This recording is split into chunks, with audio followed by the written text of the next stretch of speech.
manusia itu adalah sosok yang bekerja. Ini saya tampilkan di slide itu beberapa identitas kodrati manusia yang banyak dibahas dalam kajian-kajian tentang manusia atau filsafat manusia.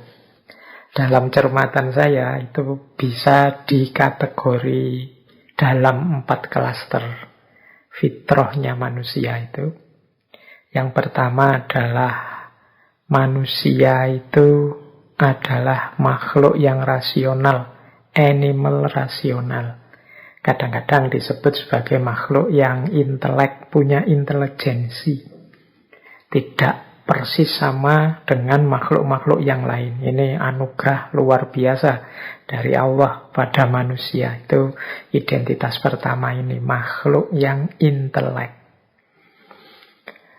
Di bagian makhluk intelek ini, manusia itu sering disebut yang pertama sebagai Homo sapiens.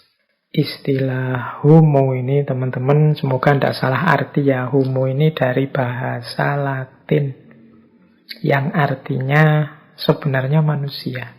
Jadi dia merujuk pada satu genus dari kera besar kalau pakai bahasa biologi ya. Yang salah satu genusnya itu ya manusia. Nah ini kalau dalam bahasa Latin disebut homo. Maka Homo sapiens itu ya kalau dimaknai letterlek ya genus manusia ini yang bisa berpikir. Atau kadang-kadang mudahnya ya diterjemahkan saja bahwa manusia itu makhluk yang berpikir. Berbeda dengan makhluk-makhluk yang lain. Nah ini salah satu fitrah atau kodratnya manusia, bahwa dia adalah makhluk yang berpikir. Kadang-kadang diterjemahkan pakai animal rasional. Jadi tidak hanya makhluk, tapi dia ini binatang yang berpikir. Baik, kalau ini buku-bukunya banyak yang menjelaskan betapa manusia itu dia punya penciri utama yaitu berpikir. Yang kedua, bagian dari manusia sebagai makhluk intelek adalah namanya Homo mensura. Homo mensura itu, istilah ini sebenarnya satu konsep yang dikemukakan seorang filosof Yunani namanya Protagoras. Homo mensura itu makna letternya manusia adalah makhluk yang menilai, makhluk penilai. Maksudnya bukan kok seperti dosen-dosen atau guru-guru membeli nilai muridnya. Maksudnya manusia itu adalah yang menetapkan semua standar-standar nilai dalam hidup ini. Manusia itu dalam hidupnya selalu memberi nilai. Apakah itu kebenaran, keadilan, hukum, dan lain sebagainya. Sumber nilai mungkin bisa dari mana-mana, tapi yang memutuskan dan menetapkan nilai itu ya manusia. Jadi kita ini kan selalu kalau melihat apa-apa itu tidak pernah berhenti menilai. Ini namanya homo mensura.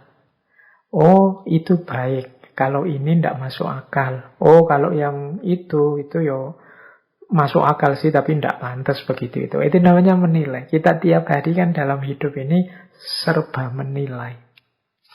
Tidak pernah atau jarang berhenti hanya pada data dari panca indera. Kita seringkali menilai. Makan pun ya kita nilai, ini enak, ini tidak enak. Ini terlalu jauh. Wah, kalau itu terlalu berkhayal, ngawur itu. Oh, kalau kita selalu menilai. Itulah hakikat manusia sebagai makhluk intelek yang kedua. Yang ketiga ada istilah Homo rasentis. Homo rasentis ini manusia sebagai makhluk yang merasa, punya perasaan.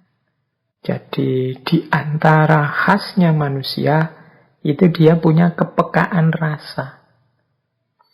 Nah ini namanya Homo rasentis. Ya nanti mungkin lain waktu kita jelaskan detail ya aspek homo-homo ini, penciri kodrat manusia. Ini belum sempat kita jelaskan dulu di ngaji filsafat waktu kita membahas tentang fitrah.